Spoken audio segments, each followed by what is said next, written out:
Hello friends, I hope you are all fine. Today is a story about the wolf and the flute. So let's start. Once a wolf stole a lamb from a flock of sheep.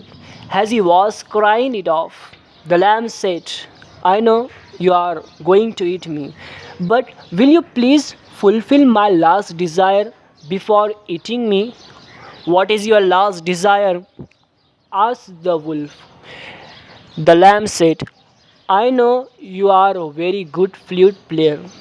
I am myself very fond of hearing the music of a flute. So please play your flute before killing me. So the wolf took out his flute and played.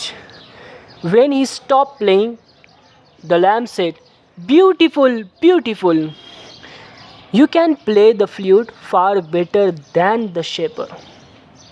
I think you can play it better than anyone else.